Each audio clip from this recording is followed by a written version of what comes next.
Sir surgical strikes, ये सवाल मैं पूछ रही हूँ, पता नहीं जवाब आप देंगे कि नहीं। जो सर्जिकल स्ट्राइक्स जिस दिन हुआ तो कहा जाता है कि आपको लाइव इन्फॉर्मेशन दिया जा रहा था, आपको स्टेप बाय स्टेप पता था कि क्या हो रहा है।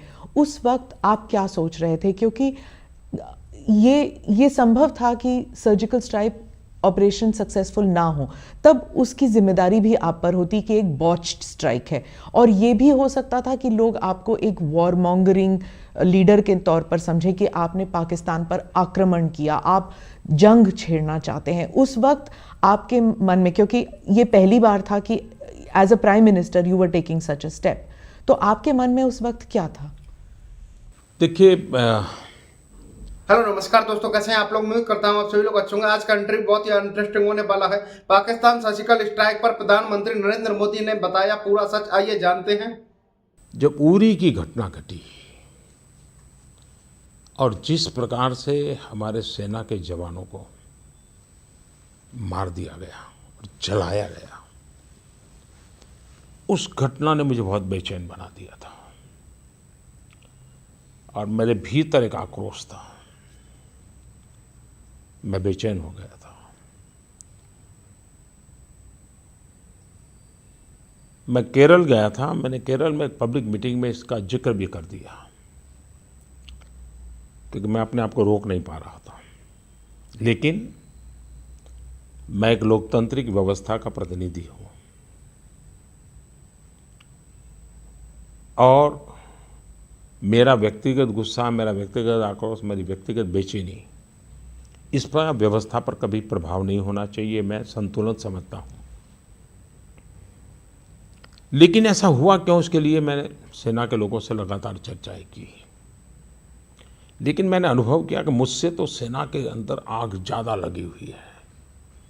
वे किसी भी हालत में इस परिस्थिति में देश के जवानों के मॉरल के लिए भी उनको न्याय दिलाना चाहते हैं। तो मैंने उनसे कहा कि आप पूरा डिजाइन करके लाइए मेरे पास, क्या है, क्या रिक्वायरमेंट है। और मैंने कहा आप जितना भी कर सकते हैं करिए, आप सोचने में कमी मत करना, फिर बैठ के तय करेंगे कितना कर सकेंगे, नहीं कर सकेंगे। मैंने उनको खुली छूट दी। उन्होंने पूरा प्लान किया, वो लेके आए मेरे पास। 2 बार हमको डेट बदलनी पड़ी इस ऑपरेशन की, क्योंकि मैं फुल सिक्योरिटी चाहता था। आखिरकार ऑपरेशन तय हुआ। मैं जानता हूं कि ये बहुत बड़ा रिस्क था और रिस्क मुझे राजनीतिक फायदे और नुकसान वाला रिस्क मैं कभी सोचता नहीं हूं। मेरे जवान, उनका कोई नुकसान नहीं होना चाहिए, क्योंकि वो हमारे शब्द पर जिंदगी लगाने के लिए निकल पड़े। तो उसके लिए जो कुछ भी साधनों की ज़रूरत थी, उसको भी कुछ साधन भी जुटाए गए ताकि कोई तकलीफ ना हो। दूसरा ये तय किया कि उनकी ट्रेनिंग होनी चाहिए, तो ट्रेनिंग बड़े स्पेशल तरीके से की गई और वो भी सीक्रेसी मेंटेन करने, तो स्पेशल ट्रेनिंग की गई। उसमें भूभाग, वहाँ की अड़चनें, उसको भी देखा गया। क्या क्या रुकावटें आ सकती, इमेजिनेशन करना, उसकी भी चिंता की गई। और मैं इन चीज़ों को, मेरे लिए एक बड़ा लर्निंग एक्सपीरियंस था, तो मैं भी उसको ज़रा बड़े चाव से समय दे करके देखता था कैसे कर रहे हैं, क्या कर रहे हैं, और मुझे भी एक सीखने को मिल रहा था। फिर हम जब बैठे तो हमने निर्णय किया कि भाई अब सो एंड सो डेट हम करेंगे। कौन कहाँ रहेगा, उसका मेन टीम के लोग, वो भी तय किया। और तय ये किया कि सूर्योदय के पहले हमारे लोग वापस आ जाने चाहिए। और मैंने स्पष्ट आदेश दिया था कि सफलता मिले या विफलता, उसकी चिंता छोड़ देना, लेकिन सूर्योदय के पहले वापस आना है। हम इस मोह में पड़ जाएं और फिर लंबा खींच ले, ऐसा नहीं। जो भी करना, कैजुअलिटी नहीं होनी चाहिए, सक्सेसफुल मिशन, सक्सेसफुल हुआ विफल हो, लेकिन सूर्योदय के पहले वापस आना है। हो सकता है हम विफल होकर के लौटना पड़े, तो विफल होकर लौट, मतलब सुइसाइड मिशन नहीं था। लेकिन मैं मेरे जवानों को मरने नहीं दूंगा, ये मेरा पहला इंस्ट्रक्शन था। उनको वेल इक्विप किया गया था, वेल ट्रेन किया गया था, और उनको खुद को निर्णय करने का मौका दिया था कि बताओ भाई इतना बड़ा रिस्की काम है, तो छांट करके लोग निकाले थे। और इस प्रक्रिया में थोड़ा समय भी गया था, देश में भी आक्रोश था, मैं लाइव कांटेक्ट में था, चीज़ें तो, लेकिन सुबह जानकारी आना बंद हो गया।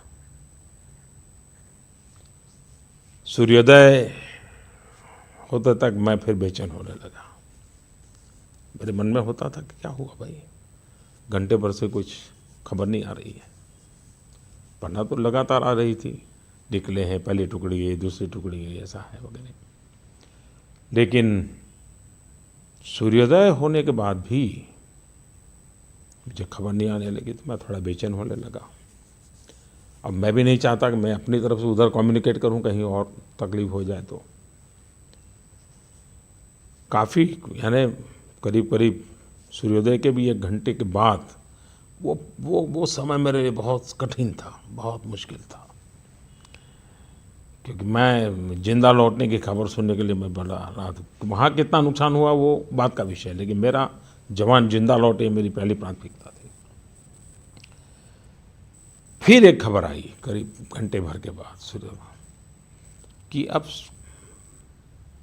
वापस हमारी सीमा में पहुँचे नहीं है, लेकिन हमारी 2-3 टुकड़ियाँ सेफ जोन में आ गई है। लेकिन चलते निकलते और कहीं रेंगते हुए निकलते तो समय लगेगा, लेकिन अब हमारा सेफ जोन है, इसलिए आप चिंता मत कीजिए।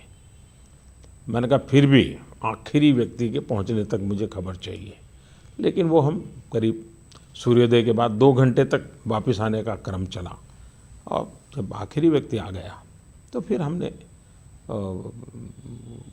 कैबिनेट कमेटी ऑन सिक्योरिटी की मीटिंग बुलाई और उनको मीडिया ने, आर्मी के लोगों ने आकर के सारा ब्रीफ किया।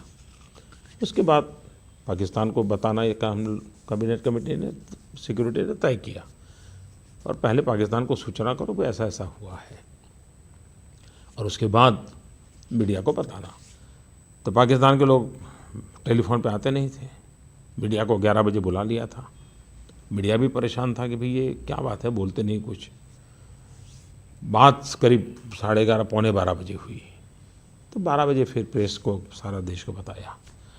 तो मेरे लिए ये पल बहुत ही एक प्रकार से एक्साइटमेंट भी था, चिंता भी थी, और मैं पूरी तरह खुद इन्वॉल्व था, तो बारीक नज़र ले रहा था। लेकिन जिस प्रकार से ऑपरेशन किया, जिस बारीकी से किया, हमारी सेना की शक्ति का मुझे एक नया परिचय हुआ जी। हमारी सेना में ये जो सामर्थ्य है अद्भुत है जी, और मैं तो सर झुकाकर उनको नमन करता हूँ। कितनी बारीकी से, इतनी परफेक्टली उन्होंने प्लान किया, और इसलिए गर्व होता है हमारी सेना पर। सर्जिकल स्ट्राइक्स के ऑब्जेक्टिव्स क्या थे? क्योंकि अभी भी घुसपैठी आ रहे हैं, क्रॉस बॉर्डर टेररिज्म अभी भी है, कश्मीर में वायलेंस का स्तर अभी भी कम नहीं हुआ, तो क्या वो एक डेटरेंट के तौर पर इस्तेमाल किया गया था, लेकिन उसके बावजूद ये सब कुछ हो रहा है, तो क्या सर्जिकल स्ट्राइक्स और भी होंगे, या एक पॉलिसी बन गई है कि क्रॉस बॉर्डर हम करेंगे, हॉट परस्यूट हम करेंगे? पहली बात है कि इन चीज़ों को मैं मीडिया के सामने कहना उचित नहीं मानता हूँ, वो ठीक नहीं होगा मेरे लिए। किस रणनीति से चलना, कैसे चलना, वो जिस स्तर पर होता है वहाँ हो रहा है, होता रहा है। दूसरा, 65 की लड़ाई हुई, विभाजन हुआ, उस दिन भी लड़ाई हुई, तो एक लड़ाई में पाकिस्तान सुधर जाएगा, ये मुझे लगता है कि सोचने में बहुत बड़ी गलती होगी। पाकिस्तान को सुधरने के लिए तो अभी और समय लगेगा। मैं आशा करता हूं आपको इंटरव्यू पसंद आया होगा। ऐसी धमाकेदार डिबेट शो इंटरव्यू देखने के लिए हमारे चैनल को सब्सक्राइब करें, वीडियो को शेयर करें। मिलते हैं ऐसी एक और धमाकेदार इंटरव्यू के साथ में।